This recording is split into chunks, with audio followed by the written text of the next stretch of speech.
The phone rang at the worst possible moment.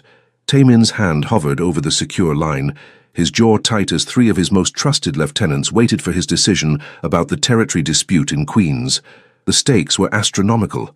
One wrong word could ignite a war that would paint the streets red. His finger was an inch from the button when small hands snatched the phone from his mahogany desk. "Hello?" A child's voice chirped into the receiver. Tamin's blood turned to ice. Every man in the room froze. On the other end of that line was Kim Sang-uk, the most volatile boss in the Korean underworld, a man who'd once gutted someone for answering his call 2 seconds late. "My name is Destiny," the 6-year-old continued brightly, twirling the phone cord. "Are you single? Because my mom is really lonely and she's super pretty and she makes the best pancakes and she needs someone to marry her. Will you marry my mom?" The room held its breath. Tamin stared at the little black girl with puffballs in her hair, wearing a pink dress, who just propositioned a crime lord for marriage on his behalf. His carefully constructed world had just collided with pure, innocent chaos, and somewhere in his chest, something he thought long dead stirred to life. Layla's knees ached as she scrubbed the marble floor of the penthouse's master bathroom, the kind of ache that spoke of too many hours on hard surfaces, too many years of bending and stretching for other people's comfort. She'd been cleaning Tamin's Tribeca penthouse for 3 months now, sent by the luxury housekeeping agency that catered to Manhattan's elite. The pay was exceptional, almost suspiciously so, but Layla had learned not to question good fortune when Destiny needed new shoes every 3 months and her diabetes medication wasn't getting any cheaper. She sat back on her heels, wiping sweat from her forehead with the back of her wrist. At 28, Layla knew she was beautiful, even if she rarely had time to think about it. Her skin was a rich, deep brown that glowed even under the harsh bathroom lights. Her natural hair, usually pulled back in a practical bun, had a texture that told stories of her grandmother's Jamaican roots. Her eyes, dark and expressive, had seen too much struggle for someone so young, but they still held a warmth that made Destiny feel safe. The apartment itself was a study in contradictions. Sleek, modern, expensive beyond measure, yet somehow cold. In 3 months, Layla had never seen Tamin bring anyone home. No friends, no women, no family. Just an endless parade of men in dark suits who spoke in low voices and left quickly. She wasn't stupid. She knew what kind of man employed a housekeeping service that required background checks more thorough than the FBI and paid 3 times the market rate for discretion. "Mama!" Destiny's voice echoed through the massive apartment. Layla's heart seized. "Baby, what did I tell you about staying in the kitchen?" She scrambled to her feet, her cleaning supplies clattering as she rushed out of the bathroom. The penthouse was supposed to be empty. Tamin's assistant had confirmed he wouldn't be home until evening. That's why Layla had brought Destiny today. Her regular sitter had cancelled last minute, and she couldn't afford to miss a shift. She rounded the corner to find her daughter standing in the living room, staring wide-eyed at a wall of floor-to-ceiling windows that overlooked the Hudson River. The late morning sun painted the room in gold, making Destiny's brown skin glow like polished mahogany. "Mama, I can see the boats!" Destiny pressed her small hands against the glass. "I see them, baby, but you need to come back to the kitchen. Remember what I said? You can color and watch your tablet, but you have to stay where I can see you." "But Mama, it's so pretty." Layla's chest tightened. Destiny had spent her entire 6 years in a cramped 1-bedroom apartment in the Bronx, where the view was of another building's brick wall. This glimpse of how the other half lived, how some people woke up to beauty every single day, it hurt in a way Layla couldn't quite name. "I know, sweetheart, but we have rules, remember?" "Is this your daughter?" The voice cut through the room like a blade, deep and accented with the particular cadence of someone who'd learned English as a second language, but had perfected it through years of use. Layla spun around, her heart hammering against her ribs. Tamin stood in the doorway of his home office, a room Layla had never been allowed to enter. He was younger than she'd expected, mid-30s at most, with the kind of presence that filled a room without effort. His black hair was perfectly styled, not a strand out of place. He wore a white dress shirt with the sleeves rolled to his elbows, revealing forearms that spoke of time spent doing more than paperwork. His eyes, dark and unreadable, fixed on her with an intensity that made her breath catch. "Mr. Tamin, I'm so sorry," Layla stammered, moving quickly to put herself between him and Destiny. "I didn't know you'd be home. My sitter cancelled and I couldn't afford to miss the shift, and I promise it won't happen again." He held up a hand, silencing her. For a moment, he just looked at them, at Layla, in her simple cleaning uniform, her hair escaping its bun in wild curls. At Destiny, peeking around her mother's legs with curious eyes. "What's your name?" he asked, his gaze dropping to the little girl. Destiny, who'd never met a stranger, stepped forward, despite Layla's restraining hand. "I'm Destiny. I'm 6 years old, and I can read chapter books, and I want to be a veterinarian when I grow up, because I love animals, but Mama says we can't have a dog because our apartment is too small, but maybe one day we can have a fish at least." The corner of Taemin's mouth twitched. It wasn't quite a smile, but it was something. A veterinarian, that's ambitious. What does ambitious mean? It means you have big dreams. "Oh, then yes, I'm very ambitious." Destiny beamed. Layla's hands shook. She had no idea what was happening, but every instinct screamed that she was about to lose this job, and with it, the financial stability that kept them afloat. "Mr. Taemin, please, I'll pack up and leave right now. I'll make sure the agency sends someone else." "Does she always talk this much?" he interrupted, still watching Destiny. Yes, sir. She's very social." "Social," he repeated, as if testing the word. "I see." He walked past them to the windows, his movements controlled and precise. Destiny watched him with unabashed fascination. Layla held her breath. "The boats," Taemin said, pointing. "That one is a container ship. See how low it sits in the water? That means it's full of cargo. And that one, the white one, that's a yacht. Probably some Wall Street executive who thinks money can buy happiness." Destiny giggled. "Can it?" "No." His answer was immediate and absolute. "It can buy comfort, security, power, but not happiness. That's what Mama says too. She says happiness comes from love and family and doing good things for people." Taemin turned then, his eyes finding Layla's. Something passed between them, a current of understanding that had no business existing between a crime boss and a cleaning woman. He saw her, really saw her, in a way that made her feel exposed and exhilarated all at once. "Your mother is wise," he said quietly. Layla's throat went dry. "We should go. You should finish your work." He checked his watch, a sleek piece that probably cost more than she made in 6 months. "I have a meeting in my office. It will last approximately 2 hours. Your daughter may stay in the kitchen or living room, but not in the hallway near my office. Is that understood?" She blinked. "You mean I'm not fired?" His expression was unreadable. "Why would you be fired for solving a childcare problem? You showed resourcefulness. I respect that." Before she could respond, he walked back toward his office. At the doorway, he paused. "Destiny." The little girl perked up. "Yes? There are books in the cabinet under the television. Feel free to look at them while your mother works." Then he was gone, the office door closing with a soft click that somehow felt louder than a slam. Layla stood frozen, trying to process what had just happened. She'd expected anger, dismissal, coldness. Instead, she'd gotten, what? Permission? Kindness? From a man whose reputation she could only guess at, but whose eyes held shadows that spoke of violence and hard choices. "Mama, he's nice." Destiny tugged her hand. "Can we look at the books?" "Yeah, baby," Layla whispered, still staring at that closed door. "We can look at the books." But as she returned to her cleaning, she couldn't shake the feeling that something had shifted. The penthouse didn't feel quite so empty anymore.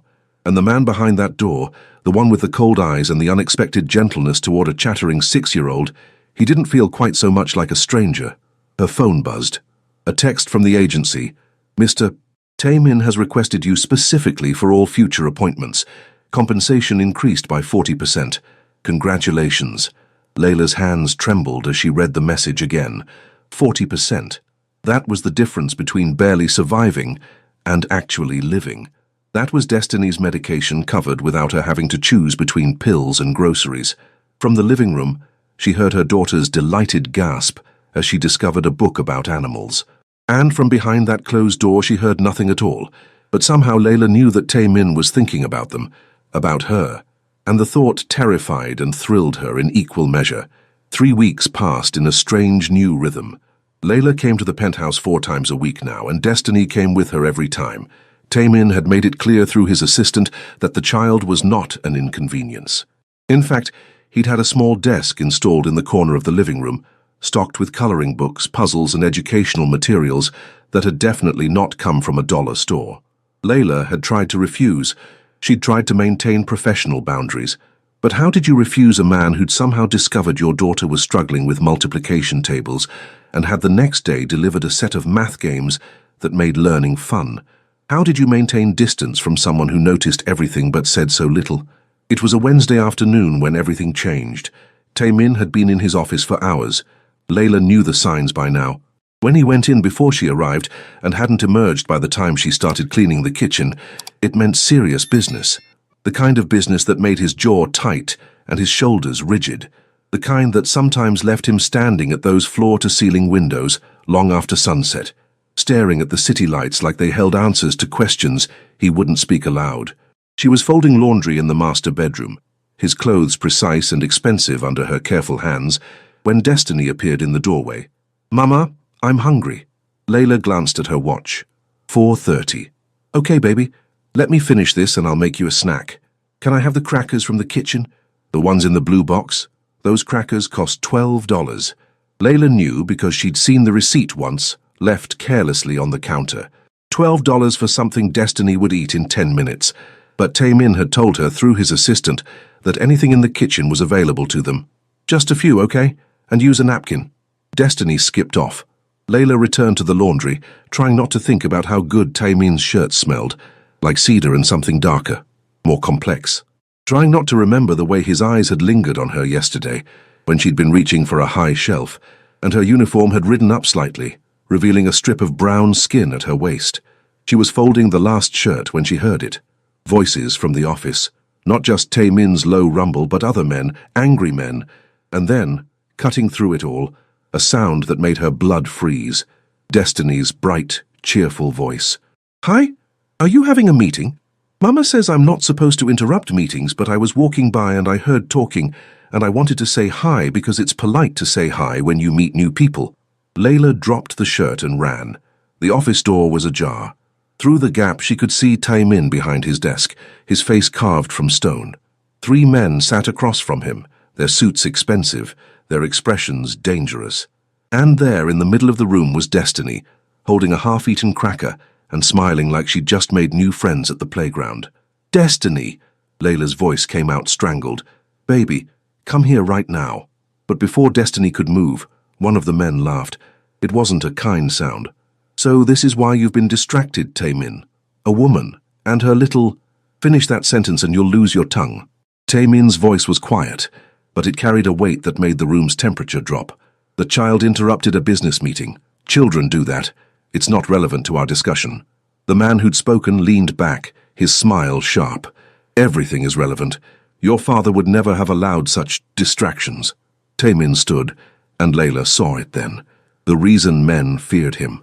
The absolute unwavering authority that came not from posturing, but from the bone-deep certainty that he could and would destroy anyone who challenged him. "My father," he said softly, "is dead. I am not him, and you would do well to remember which one of us sits behind this desk." The tension in the room was suffocating. Destiny, finally sensing that something was wrong, moved toward her mother. Layla scooped her up, holding her tight. "I apologize for the interruption," Layla managed, her voice steadier than she felt. "It won't happen again." She turned to leave, but Tae-min's voice stopped her. "Layla." She looked back. Their eyes met, and in his gaze, she saw something she didn't understand. A warning, maybe, or a promise. "Take her to the kitchen, wait for me there." It wasn't a request. Layla nodded and fled, Destiny heavy in her arms. In the kitchen, she set her daughter down and knelt to her level, hands trembling. "Baby, what did I tell you about Mr. Tae-min's office?" "Not to go near it," Destiny whispered, her eyes filling with tears. "I'm sorry, Mama. I forgot." "I know, sweetheart. I know you didn't mean any harm. But those men in there, they're not like the people we know. They're dangerous, and Mr. Tae-min's work is very serious and very private. Is he mad at me?" "I don't know, baby." But she did know. She knew they'd crossed a line that couldn't be uncrossed. Those men had seen them. Had seen that Tae-min allowed them in his space, his private sanctuary. In his world, that kind of visibility was dangerous. For everyone involved. 20 minutes later, she heard the office door open. Footsteps in the hall. Then Tae-min appeared in the kitchen doorway alone. Destiny hid behind Layla's legs. Layla stood, chin up, ready for whatever came next. "Are they gone?" she asked. "Yes. I'll pack our things. I understand if you need to terminate the arrangement. Sit down." It was the first direct order he'd ever given her. She sat. Destiny climbed into her lap. Tae-min pulled out a chair across from them, his movements controlled. For a long moment, he just looked at them, at Destiny's tear-streaked face, at Layla's protective posture. "I'm not firing you," he said finally. Relief flooded through her. "Thank you. But we need to establish something." He leaned forward, his elbows on the table. "My work is dangerous. The men you saw today, they're part of an organization that doesn't tolerate weakness. To them, caring about someone, having someone you protect, that's a vulnerability." "I understand," Layla said quietly. "We'll be more careful." "You're not understanding me." His eyes, dark and intense, held hers. "I'm telling you that by being here, by your daughter running into that room with her innocent smile and her crackers, you've made yourselves targets. Because those men now know that I didn't react the way I should have. I didn't scare her. I didn't treat her like the interruption she was. I protected her. Protected you both." Layla's heart hammered. "What are you saying?" "I'm saying that I should send you away right now, for your own safety and for mine." He paused, his jaw working. "But I'm not going to." The kitchen fell silent, except for the hum of the refrigerator. "Why not?" Layla whispered. Taemin's gaze dropped to Destiny, who was watching him with wide eyes. When he spoke, his voice was softer than Layla had ever heard it. "Because your daughter asked me yesterday if I ever get lonely in this big apartment, and I told her no, and she said that was good because being lonely is the worst feeling in the world, and she was glad I had friends to visit me." He looked back at Layla. "I haven't had a real conversation with someone who wasn't afraid of me or trying to use me in more than 5 years. Your daughter doesn't know she should be afraid. And you—" He trailed off, something raw flickering across his features. "You look at me like I'm a person. Not a position, not a threat, just a man." Layla's breath caught. "You are just a man." "No," he said quietly. "I'm not. But when I'm here, with you both, I almost remember what that felt like." Destiny, with the emotional radar children possess, slipped off Layla's lap and walked to Tae-min. She held out her hand, palm up. He stared at it like it was a grenade. "My mama says when someone is sad, holding hands helps," Destiny said solemnly. Slowly, carefully, Tae-min reached out and took her small hand in his much larger one. His fingers, scarred and strong, completely engulfed hers, but he held her with a gentleness that made Layla's throat tight. "Thank you," he murmured. "You're welcome," Destiny brightened. "Do you want to see the picture I drew? It's our apartment building, and Mama and me and I even drew our neighbor Mrs. Chen, who gives me cookies sometimes. I would like that very much." As Destiny ran off to get her drawing, Layla and Tae-min remained in the kitchen, the air between them charged with something neither could name. He was still sitting. She was still across from him, but the distance felt different now, closer, more dangerous. "This is insane," Layla said. "Yes, you're—" She stopped herself. "You can say it. I'm a criminal. I've done things that would make you sick if you knew. I've hurt people, killed people. I'm not good, Layla. Don't make the mistake of thinking I am."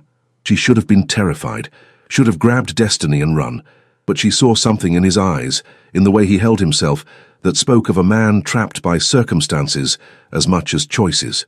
"What happened to you?" she asked quietly. "I was born into this life. My father was the head of our organization. When he died, the position came to me. I was 19. I could have refused, but my younger sister, she was 12. If I didn't take control, our enemies would have killed us both.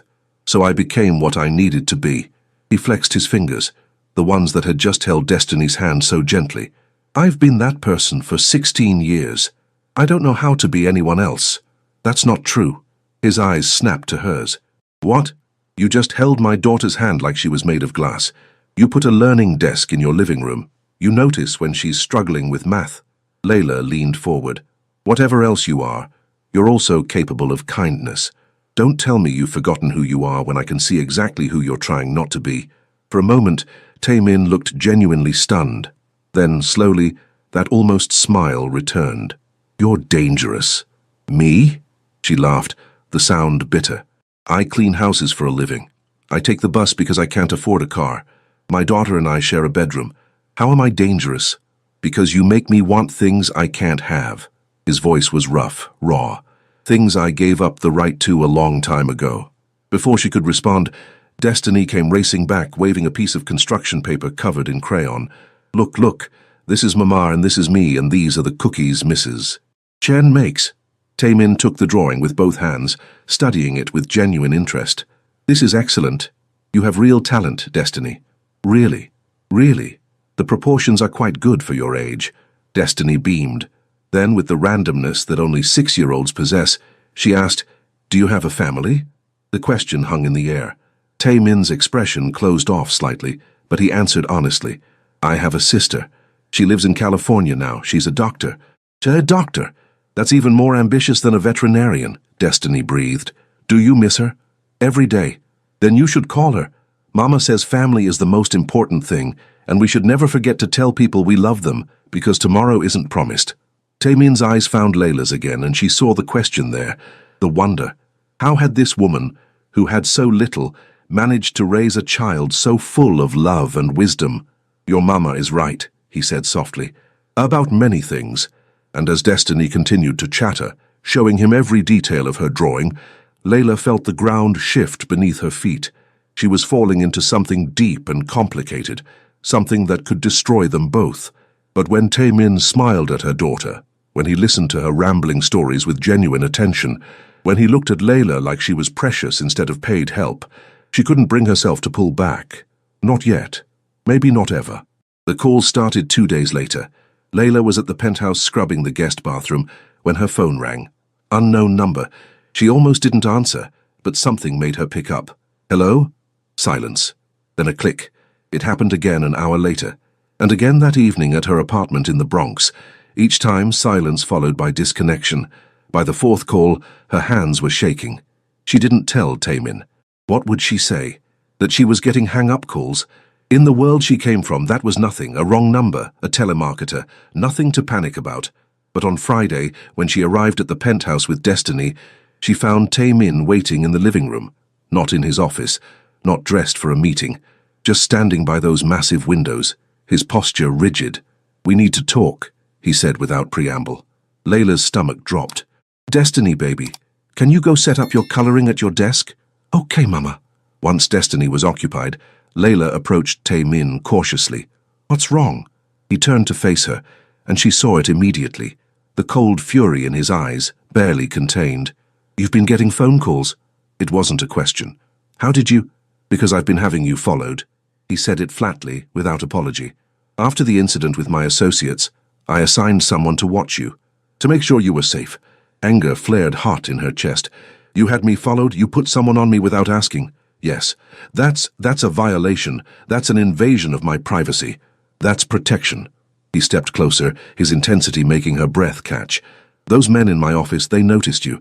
They noticed how I reacted to your daughter. In my world, that makes you a pressure point, a weakness to exploit. I'm not your responsibility. You became my responsibility the moment I allowed you to stay."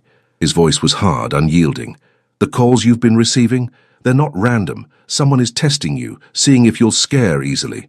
It's a standard intimidation tactic. Fear, cold and sharp, cut through her anger. Testing me for what? To see if you can be used against me. If threatening you or Destiny would make me compliant." His jaw clenched. "It won't work. All it will do is get people killed." Layla's legs felt weak. She sank onto the nearby couch. "This is insane. I'm just a maid. Why would anyone care about me?" Tae-min sat beside her, close enough that she could feel his body heat. "Because you're not just a maid. Not anymore. You're the woman who makes me smile. The woman whose daughter I allow in my personal space. The woman I increased salary for without negotiation. In the circles I move in, that means something." "That doesn't mean anything," Layla protested, but her voice was weak. "Doesn't it?" The question hung between them, heavy with implication. Layla's heart hammered. She thought of all the little moments over the past month. The way Tae-min's eyes followed her when she moved through the penthouse. The way he found excuses to be in whatever room she was cleaning. The way he spoke to Destiny with a gentleness that seemed to surprise even himself. The way she found herself thinking about him late at night when Destiny was asleep and the apartment was quiet. Wondering what it would be like to touch him, to have him touch her, to bridge the impossible distance between their worlds and just feel. "I should quit," she whispered. "Yes, you should." He didn't move. "You should take Destiny and disappear. I can arrange it. New city, new identity, enough money to start over. You'd be safe. But I'm selfish." He turned to face her fully, and the rawness in his expression stole her breath. I'm selfish and I'm tired and I'm so goddamn lonely that even knowing I'm putting you in danger, I can't bring myself to let you go." Layla's hand lifted of its own accord, touching his face. His skin was warm under her palm. He went absolutely still, like he was afraid to move and break the moment. "You're not alone," she said softly. "Not anymore." Layla, her name was a warning and a plea. "I know this is crazy. I know you're dangerous and this whole situation is wrong in about 1,000 ways, but Destiny is happier than she's been in years. She talks about you constantly, about the books you recommend and the way you explain things to her." Her thumb brushed his cheekbone. "And when I'm here, I feel less invisible. Like I matter. Like I'm more than just the sum of my struggles." His hand came up to cover hers, pressing it more firmly against his face. "You matter. You've always mattered. The world just hasn't been paying attention." And then he was kissing her. It wasn't gentle. It was desperate and hungry, weeks of tension exploding into contact. His hand cupped the back of her head, fingers tangling in her hair, and she melted into him. He tasted like coffee and mint, and he kissed like a man who'd been starving for contact, for connection, for something real in a world built on violence and lies. When they finally broke apart, both breathing hard, Layla's mind was spinning. Taemin rested his forehead against hers, his eyes closed. "This complicates things," he murmured. "Yeah, people will use this. Will use you. I know. I can't promise to keep you completely safe. My world doesn't work that way. I know that too." He pulled back slightly, searching her face. "Then why are you still here?" Layla thought of her daughter, coloring happily at her desk. Of the life they'd built from nothing, always scraping by but always together. Of the walls she'd built around her heart after Destiny's father had left them both without a backward glance. Taemin was dangerous. He was complicated. He was involved in things she couldn't even fully comprehend, but he was also kind to her child. He noticed the small things. He looked at her like she was precious, like she was worth protecting, worth cherishing. And God help her, but she was tired of being strong alone. "Because maybe we both deserve a chance at something good," she said finally, "even if it's complicated, even if it's hard." "Mama?" Destiny's voice cut through the moment. "Can I show Mr. Taemin my new coloring book?" They sprang apart like teenagers caught by parents. Taemin ran a hand through his hair, his composure cracking just slightly. Layla stood, smoothing her uniform, her lips still tingling. "Of course, baby," she managed. Destiny skipped over, completely oblivious to the charged atmosphere. "It's all about ocean animals. Look, this is a dolphin, and this is a whale, and this is a sea turtle." Taemin listened with apparent fascination, but his hand found Layla's, hidden between their bodies where Destiny couldn't see. He squeezed gently. A promise, a question, an acknowledgement that everything had changed. Layla squeezed back. That evening, as she and Destiny were preparing to leave, Taemin handed her a phone. "Sleek, new, expensive. It's secure," he explained. "Encrypted, untraceable. My number is programmed in. If anything happens, anything at all, you call me immediately. Don't hesitate. Don't try to handle it yourself. Taemin, I can't accept this. You can, and you will." His voice brooked no argument. "I meant what I said. You're under my protection now. That means certain precautions." Layla looked at the phone, then at him. At this man who killed people for a living but listened to a 6-year-old explain the difference between dolphins and porpoises with genuine interest. This contradiction, this impossibility. "Okay," she whispered. He nodded, satisfied.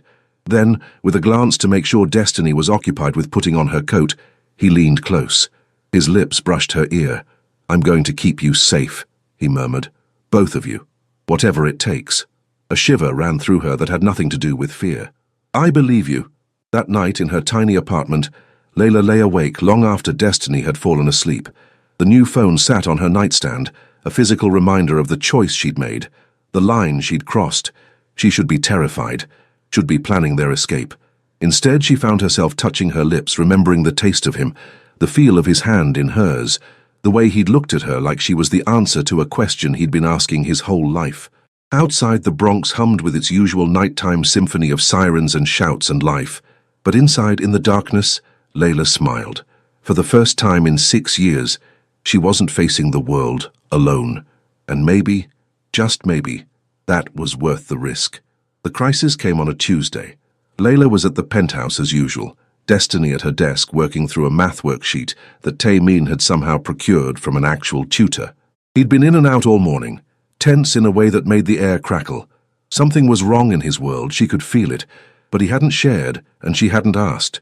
They'd been doing that dance for 2 weeks now, since the kiss, since the acknowledgement of whatever was growing between them. He touched her when they passed in hallways, small things, a hand at the small of her back, fingers grazing hers when he handed her coffee he'd started making for her every morning. Nothing overt. Nothing Destiny could see and question, but the tension built every day, a rubber band stretched to breaking. Taemin emerged from his office at noon, his phone pressed to his ear, his expression carved from ice. "I don't care what Jun-sik wants. The answer is no. Tell him if he has a problem with my decision, he can come here and we'll settle it." He ended the call with a vicious swipe, then seemed to notice Layla watching from the kitchen doorway. His expression softened fractionally. "Sorry, business. Sounds serious. It's always serious." He moved to the coffee maker, pouring himself a cup. "There's a disagreement about territory. Another organization thinks they can push into our areas. They're wrong." Layla dried her hands on a towel. "What will you do?" "What I always do. Make it clear that challenging me has consequences." He took a sip, his eyes distant. "Sometimes I wonder what it would be like to just walk away, to be someone else, somewhere else." "Why don't you?" He laughed, but there was no humor in it. "Because the only way out of this life is death, mine or whoever would take over in my place, and I won't condemn my people to unstable leadership just because I'm tired." Before Layla could respond, the penthouse's private elevator dinged.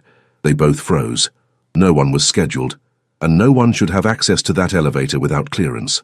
Taemin moved fast, his hand going to the small of his back where Layla now knew he kept a gun. "Take Destiny into the master bathroom, lock the door. Don't come out until I tell you." Taemin, "Now, Layla." The command in his voice galvanized her. She rushed to Destiny, scooping her up despite the girl's protests. "Baby, we're playing hide and seek. We need to be very quiet in the bathroom, okay?" "But Mama." "Shh, baby. Very, very quiet." She got them into the bathroom, locked the door, and set Destiny in the tub, climbing in beside her. Through the door she could hear voices, men speaking Korean. Taemin's responses, sharp and angry. Then, cutting through it all, a sound that made Layla's blood freeze. Destiny's voice, bright and cheerful. "Hi, are you having a meeting?" "No. God, no." Layla had been so focused on getting Destiny to the bathroom that she hadn't realized her daughter had slipped away. She threw open the door, her heart in her throat, and found a scene from a nightmare. 4 men in the living room, 3 she didn't recognize, dressed in expensive suits that couldn't hide the violence in their postures. The 4th was Taemin, standing between the men and Destiny, who'd somehow wandered right into the middle of a confrontation. "Destiny, come to Mama, right now." Layla's voice shook, but Destiny, oblivious to the danger, had picked up the phone on the side table. The secure line, the one Taemin used for his most important calls. "Is this for calling people? My mama has a phone, but it's old and sometimes it doesn't work, and Mr. Taemin gave her a new one, but—" "Destiny!" Layla lunged forward. One of the men laughed. "So this is the distraction, Taemin. A little black girl and her mother, your father would be ashamed." Taemin's voice, when he spoke, was deadly quiet. "My father is dead. And you're about to join him if you don't leave my home in the next 10 seconds. We came to talk sense into you. The territory in Queens isn't yours and never will be." Taemin's hand hadn't left his back, hadn't moved toward his weapon, but the threat was implicit. "You have 5 seconds." Destiny, still holding the phone, pressed a button. It started ringing, and then, with the perfect timing of a child who understood nothing about the situation, she spoke into it. "Hello. Are you single? Because my mom is really lonely and she's super pretty and she makes the best pancakes and she needs someone to marry her. Will you marry my mom?" The room went completely still. On the other end of the line, a voice Layla could hear even from across the room. "Who is this?" "My name is Destiny. I'm 6 and I live in the Bronx, and my mama cleans houses and Mr. Taemin is really nice, and he needs someone to marry my mama because she gets sad sometimes even though she tries to hide it, and—" Taemin moved. In 2 strides he crossed the room and took the phone from Destiny's hand, his expression a mix of horror and something that might have been hysterical laughter if he were a different person in a different situation. "Kim Sang-uk," he said into the phone. "I apologize for the interruption." The voice on the other end crackling with barely contained rage. "Is that a child?" Did a child just answer my call? Yes. Did she just try to arrange a marriage for you? Yes. A pause. Then, shockingly, laughter. Actual laughter. I've been in this business for 40 years, Taemin. I've seen everything. But never this. Never a 6-year-old matchmaker interrupting a call about a potential war. The three men in suits looked uncertain now. Their play for power was falling apart under the sheer absurdity of the situation. Taemin, reading the room, seized his moment. Sang-uk, I have unwanted guests in my home. Men who came without invitation to discuss matters already settled. May I call you back? Handle your house, Taemin. But I want to know more about this child who thinks you need a wife. Another laugh. Call me tonight. The line went dead. Taemin pocketed the phone, then turned to the three men. His expression had shifted from deadly to something worse, disappointed. You came into my home, threatened me in front of a child, and in the process interrupted a call with Kim Sang-uk, who is now amused instead of angry about the Queen's situation. He stepped forward. Leave, now, and consider your positions in the organization under review. The men left quickly, their confidence shattered. The moment they were gone, Taemin turned to Destiny.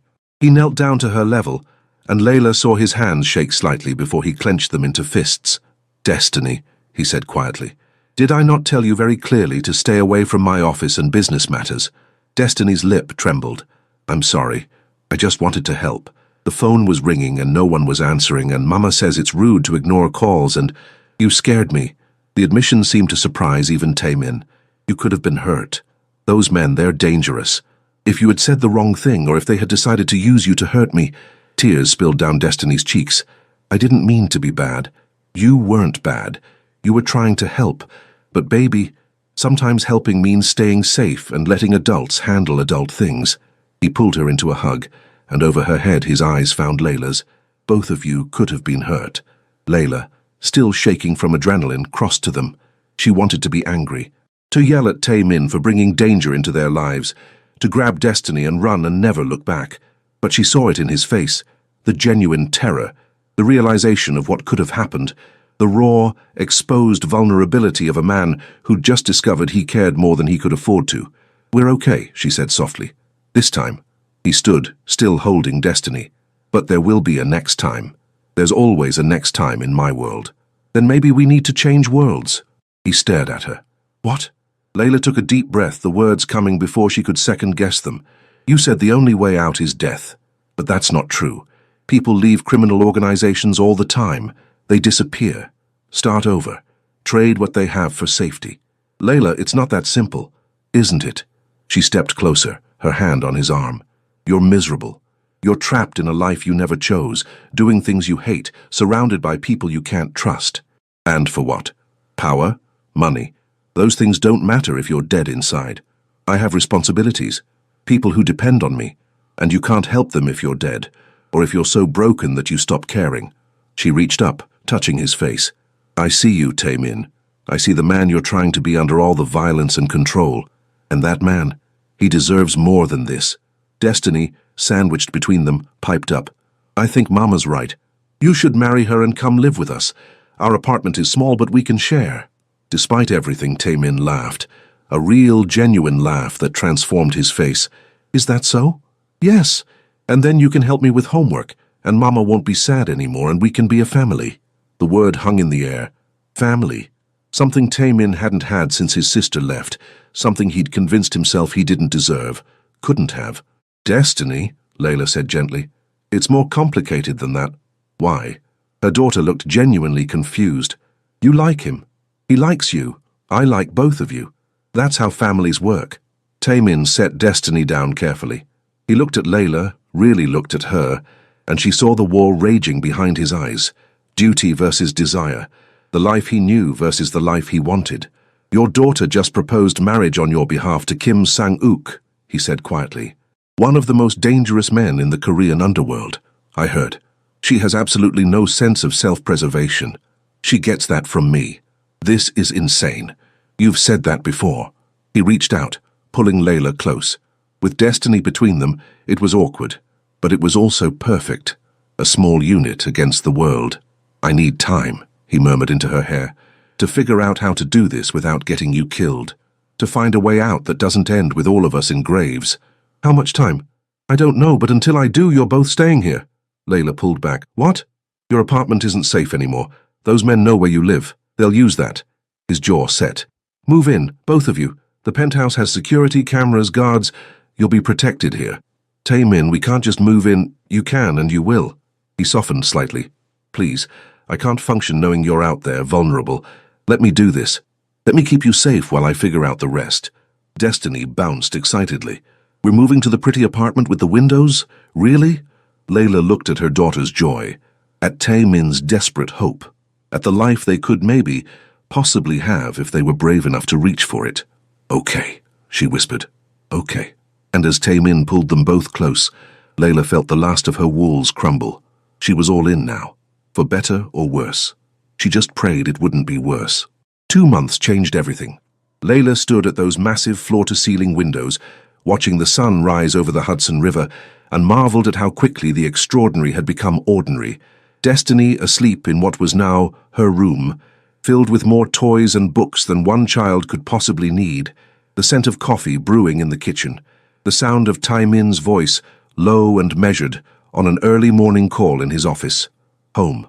This impossible, dangerous, beautiful place had become home, but underneath the domestic tranquility, tension simmered. Taemin had been working obsessively, meeting with lawyers, accountants, people he called clean business consultants. He was planning something, she knew, but he hadn't shared details, said it was safer if she didn't know until it was done. The not knowing was killing her. Mama, Destiny's voice called from her room. Is it time for school yet? Private school. Another change. Taemin had enrolled Destiny in one of Manhattan's best, with security protocols and background checks that rivaled the FBI.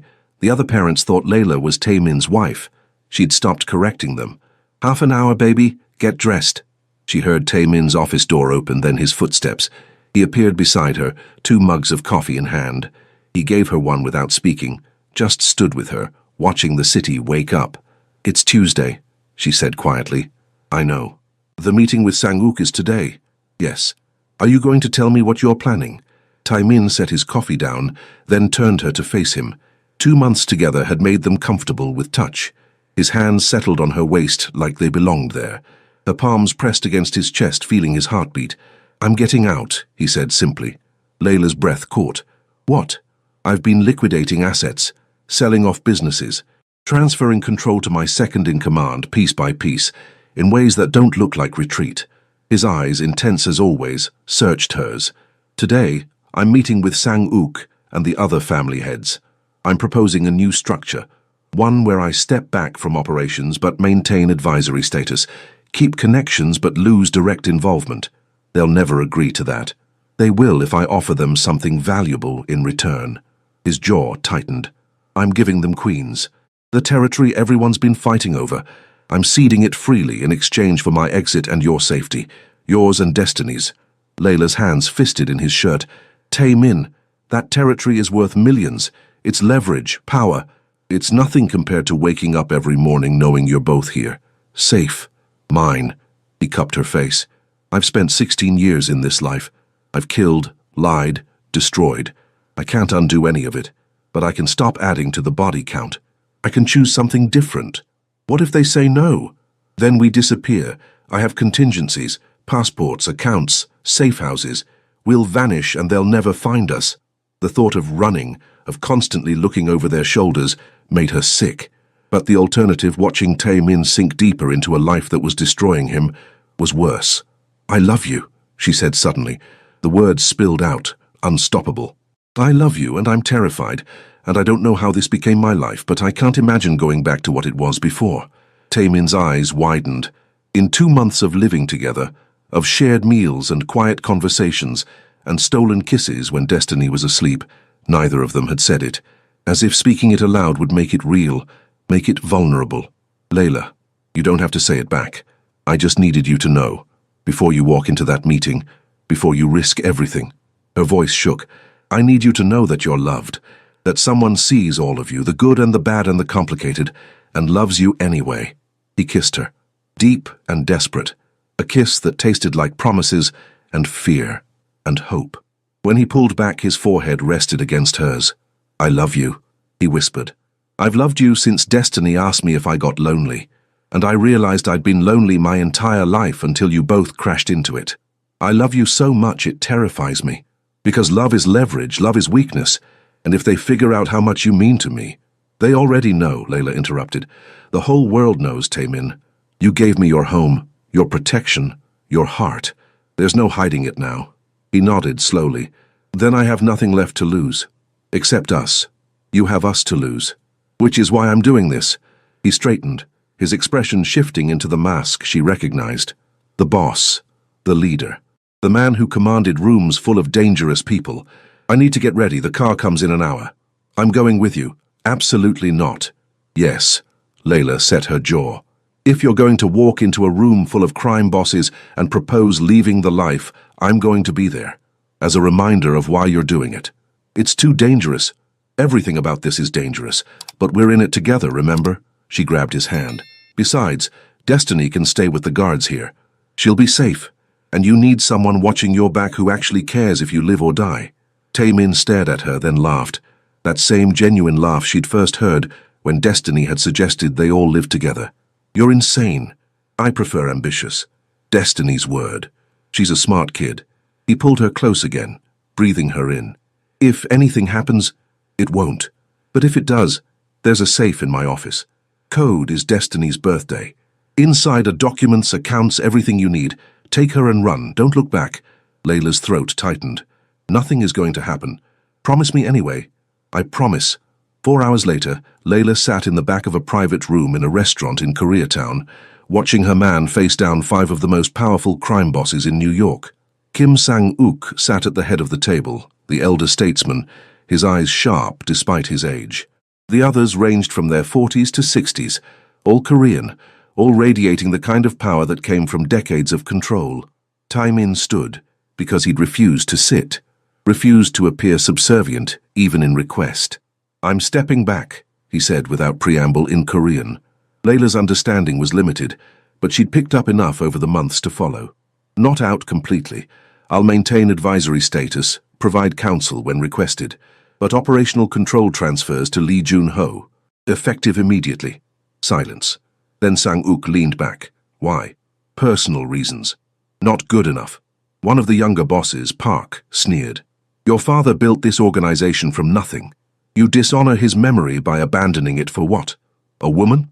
A child that isn't even yours?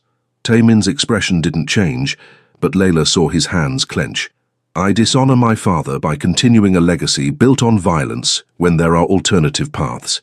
I've served for 16 years. I've earned the right to choose differently. You've earned nothing. Park stood. You're weak, compromised, and weakness in leadership destroys organizations. Then accept my offer, and the weakness is removed. Taemin's voice stayed level. I'm giving you Queens. Full territory rights, no contest. In exchange, you let me walk away and you guarantee protection for my family. Your family, Park spat. You mean the cleaning woman and her bastard child? The temperature in the room dropped. Layla saw it happen, saw Taemin's control snap. He moved fast. 1 second he was standing at the table. The next, Park was against the wall, Taemin's hand around his throat. Say that again, Taemin said quietly, in English now. I want to make sure I understand before I crush your windpipe. Taemin, Sang-uk's voice cracked like a whip. Release him. For a long moment, nothing happened. Then Taemin stepped back, his chest heaving. Park gasped for air. My apologies, Taemin said, still in English, but let me be crystal clear. Layla and Destiny are under my protection. Not negotiable, not debatable. Anyone who threatens them, insults them, or even thinks too hard about them will answer to me. Are we understood? Sang-uk studied him, then smiled slowly. You love her. It wasn't a question, but Taemin answered anyway. Yes. And the child? Is mine in every way that matters. Another boss, Kim, spoke up. If we agree to this, you're out. Completely out. No coming back if you change your mind. I understand. And if enemies from your past come for you, I'll handle them myself. No organizational involvement. Sang-uk tapped his fingers on the table, considering. Finally, he spoke. Your father was my friend. A good man who made hard choices to protect his family. I see his strength in you, Taemin, and his wisdom. He paused. I accept your offer. Queens is ours. You have your freedom. And your family has our protection, on my word. One by one, the other bosses nodded. Even Park, still rubbing his throat, gave grudging agreement. It was done. Layla didn't realize she'd been holding her breath until it rushed out. Taemin's eyes found hers across the room, and in them she saw relief so profound it made her chest ache.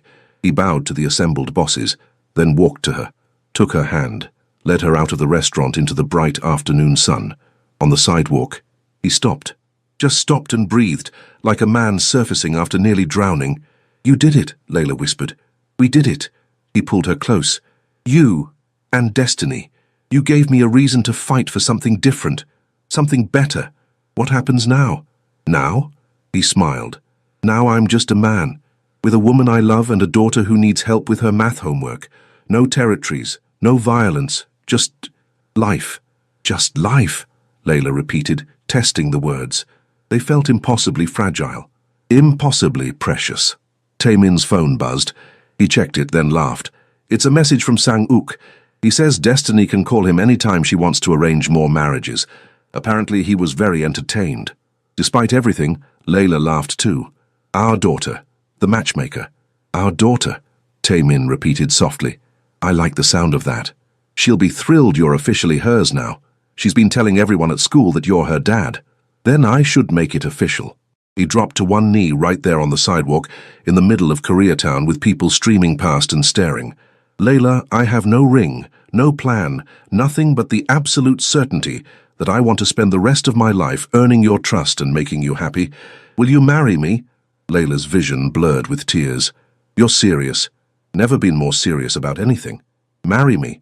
Let me be Destiny's father legally, and your husband, actually. Let me prove that I can be the man you see when you look at me."